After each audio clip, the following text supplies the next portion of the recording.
Wildlife scientist Dr. Vanessa Perrotta has been studying the rebounding humpbacks and she joins us now. Vanessa, it seems humpbacks have been given a second chance that endangered land mammals never get. Wouldn't taking them off the threatened list be counterintuitive? Well, the good thing here is that these whales are recovering really well post-whaling. So this is a conservation success story.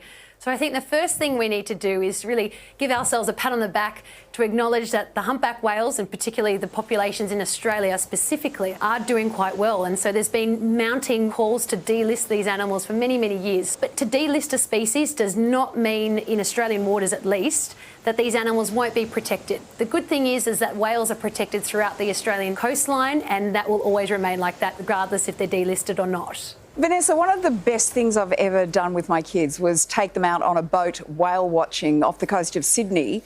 Whale watching season has just started. Will we be able to spot any of this behaviour off the East Coast? I always say you never know what you're going to see on the sea. And so, yes, you're right, the whale season has begun.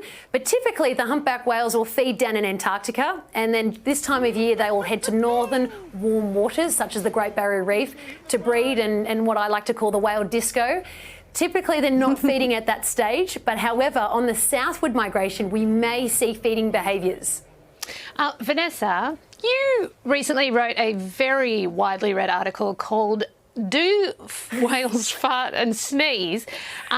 So what I want to ask is, A, do they? And B, is this more of a problem now they're hanging out in supergroups?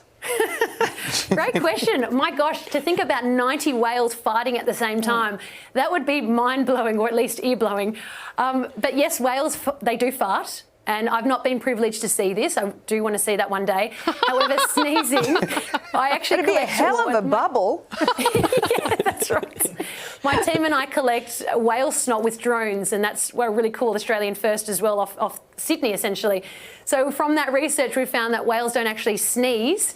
A whale is a conscious breather, which means they need to think about breathing. Whereas right now you're talking to me, your viewers are watching us talk, and we're breathing. We don't even have to think about it. So whales have to do very conscious effort about making sure they come to the surface to take a breath. And thankfully, if there's something in their nostrils or getting a big whale booger, they tend to exhale it or at least blow it out very big, but it's not a sneeze. I'm not thinking about whale farts anymore. Now I am just concentrating on breathing. That's right. Keep thinking. Imagine sleeping and trying to breathe at the same time. That's what these animals do. So how do you actually catch the whale's snot? Oh, well, it's very cool. We've worked with drone experts in the field, and so what we've got is a drone with a petri dish. Essentially, the drone flies over to the whale takes a breath, petri dish opens, and then the drone goes through that whale snot, collects the sample on the petri dish, and then later on in the laboratory, I'll swab that and send it off to be analysed. And we've also collected dolphin snot as another world first, so pretty cool, innovative Australian research. Come on, kids, get into STEM. We love STEM, everyone. I don't know if that's a turn off or a turn on. Anyway, all right, thanks so much for your insights, Vanessa. Thank you.